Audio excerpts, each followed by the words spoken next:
Hi guys! Good morning! Magluto naman tayo ng ginataang puso ng saging. Ibababad ko po siya sa suka ang puso ng saging para mawala yung dakta nito na mga 15 minutes. Tapos, napakulo na ako ng giniling na baboy.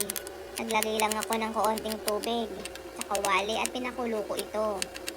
Nagayat na rin ako ng sibuyas at bawang. Inugasan ko na rin po pala ang hipon na isasahog ko sa ginataang puso ng saging. At ang kapatner nito ay pritong isda. Bumili ko ng 4 na piraso na dalagang bukid. At nalagyan ko na rin po siya ng asin para magkaroon na rin po siya ng lasa bago ko po siya iprito.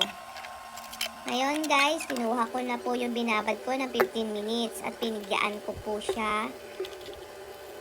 At ngayon, pagkapiga po ay uugasan ko po siya sa tubig. Tapos pipigaan ko po ulit.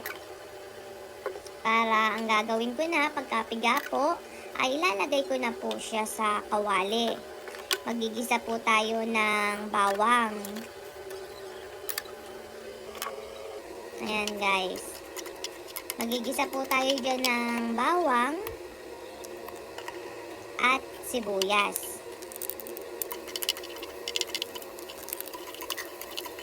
Pagkagisa po natin ng bawang at sibuyas, ilalagay na po natin yung puso ng saging.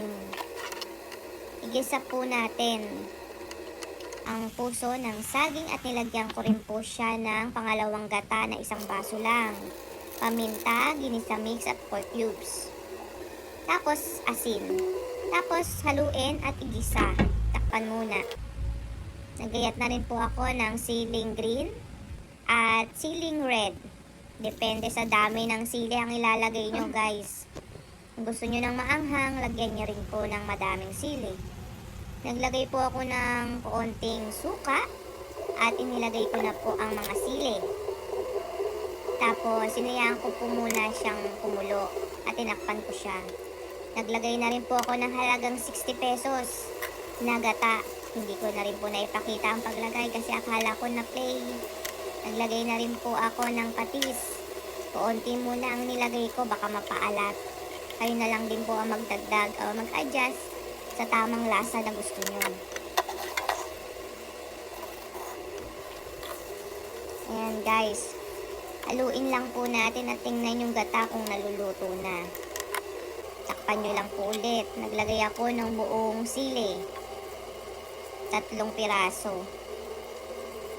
Para sa mga gusto ng maanghang, kayo na lang po ang mag-adjust at magpisa sa kakainin nyo.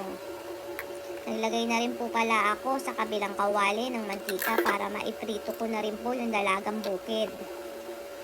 Habang niluluto ko po yung ginataang puso ng saging. Hinahalo ko po to at tinitikman kung maalat or tama lang. Inilagay ko na rin po ang binili kong hipon. Sa huli ko na po siya nilagay kasi mabilis lang po maluto ang hipon. Baka ma-overcook po kasi siya. Kaya tamang halo lang po tayo dyan guys at tinitingnan at chinecheck ko po mabuti kung luto na. Tikman nyo po kung gusto nyo pong magdagdag ng paminta o patis or asin kung natatabangan pa kayo. Habang nagpiprito po tayo guys, luto na po ang ginataang puso ng saging. Malapit na po tayong kumain guys. Ayan guys, nagpiprito na rin po ako ng dalagang bukid.